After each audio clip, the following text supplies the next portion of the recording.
सर्वांना जय भीम, नमो बुद्धाय, जय संविधान।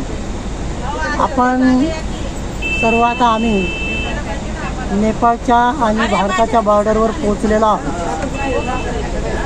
आपण बघा समोर भारताची बॉर्डर आहे आणि त्याच्यानंतर नेपाळची बॉर्डर आहे आणि सर्वात अगोदर आमची बस या ठिकाणी पोहोचलेली आहे।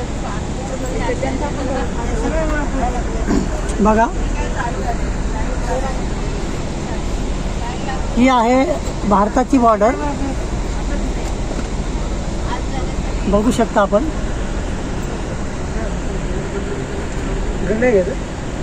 या ठिकाणी सुरुवातीला भारताची कस्टम ड्युटीचं ऑफिस आहे, त्यानंतर भारताची आर्मी आहे आणि भारताच्या आर्मीच्या नंतर पुढे गेल्याच्या नंतर नेपाळची बॉर्डर आहे आणि नेपाळ बॉर्डरवर नेपाळची आर्मी लावलेली आहे। तर आपण हे दृश्य बघू शकता, खूप सुंदर आणि मनमोहक असं हे दृश्य आहे। भारताची आणि नेपाळची मैत्री खूप पूर्वीपासून आहे आणि त्यामुळे भारतीयांना नेपाळमध्ये जाण्यासाठी विजा लागत नाही। आधार कार्ड असलं तरी चालतं आणि आपण नेपाळमध्ये फिरून येऊ शकता।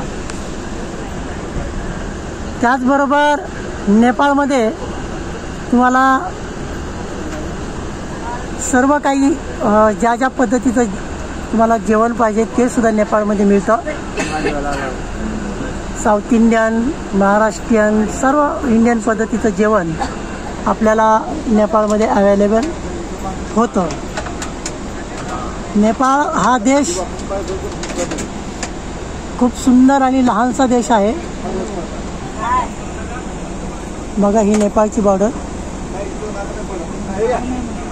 नेपाळमध्ये सर नाम लिख, एक सेकंड एक पुढे नको जाऊ, मी बाहेरून काढतो ना, मी मध्येच बोलतो। आपण बघा नेपाळमध्ये आम्ही आता प्रवेश करणार आहोत। सुंदर असा हा देश आहे आणि असं इतिहासामध्ये लिहिलेलं आहे की नेपाळ हा देश कधीही कुठल्याही देशाचा गुलाम झालेला नाही। जसं भारतावरती इंग्रजांचं राज्य होतं, भारत हा इंग्रजांचा गुलाम होता, त्या पद्धतीने नेपाळ या देशावर कोणीही राज्य केलेलं नाही। हे बघा इंडियन आर्मी गाड्यांची चेकिंग करतायत। इंडियन आर्मी गाड्या चेक करूनच पुढे पाठवत आहेत। आपण आता भारताच्या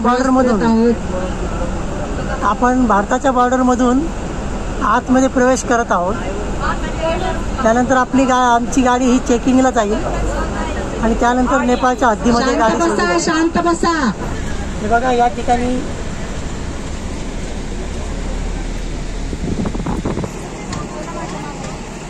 आपण बघा या ठिकाणी सर्वांची फॉरेनर लोकांची चेकिंग होते आहे। हे इथे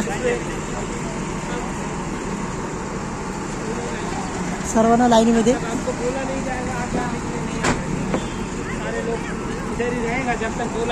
जी जी जी नेपाळची आर्मी इंडियन आर्मी सांगते लाईनमध्ये बॅगा घेऊन उभे राहा चेकिंगला।